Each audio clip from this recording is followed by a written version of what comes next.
today's topic, we cover a variety of things, right? And I'm trying to trim these down as best I can.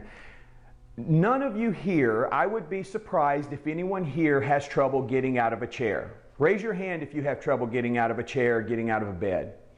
Yeah.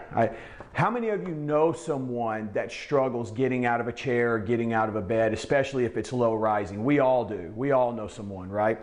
So today, with all the science we talk about, I wanted to talk about something practical, something that had real life application here. Getting out of a chair is pretty straightforward, you would think. Number one thing you have to have is leg strength. Whenever I walk into a home, I see someone that can't get out of a chair, struggles getting out of a chair, that is a red flag for me. That is the strength. I go at it and I go at it hard. And the reason why is because if you can't walk and you can't move around, you're not socializing because you're not going out to dinner, you're not going out to meet your friends, you're not going to bridge. Chances are you're not getting out much because it's hard, right? Because you're less mobile. Another thing is that you're probably taking a lot of medications. We call that polypharmacy.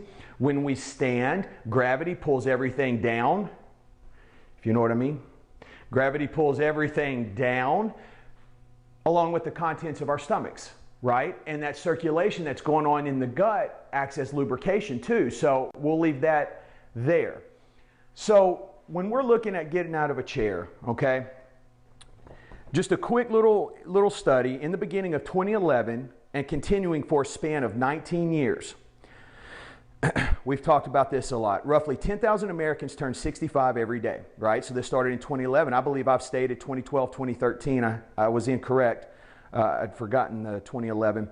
By the year 2030, when the last of the baby boomers reaches this milestone, 18% of our population will be 65 and older. Much has been written about the changes the baby boomer generation will have on our population, our demographics, our culture, our economy. For public health, the issue of falls is gaining attention as a preventative condition. A lot of you have heard me talk about falls is not a natural part of aging. Each year, more than 1 in 4, 28%, almost 29%, older adults, 65 and older, sustain a fall. 1 in 4. How many of you have fallen in the last year? Well done, well done. At a national level, this represents 1 million falls, resulting in 7 million injuries requiring medical treatment or restricted activity for at least a day. An estimated 49 million falls will result in 12 million injuries by the time baby boomers reach age 65 in the year 2030.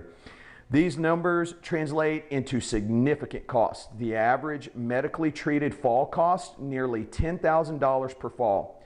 Direct medical costs making current Medicare for older adult falls on par with those of cancer treatments. Let me read that again. Medical costs making current Medicare payments for older adult falls are on par with those of cancer treatments. So, when it comes to getting out of a chair, right? I've sent you guys the list. It's really simple, all right? But it's just a process. First thing we want to do is we want to scoot to the middle or the edge of our chair, okay? So we're going to scoot to the middle or the edge of our chair, all right? Let me give you a different angle. Biggest mistake people make is they try to go up from here.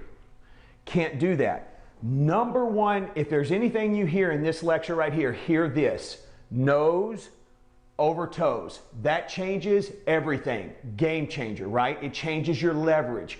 I'm bringing my nose forward. Be careful. You don't want to fall forward in a sense, but you are going to get your body weight going forward, right? So I'm going to lean forward, getting my nose over my toes, using my hands on my knees, and I'm almost going to fall forward, right?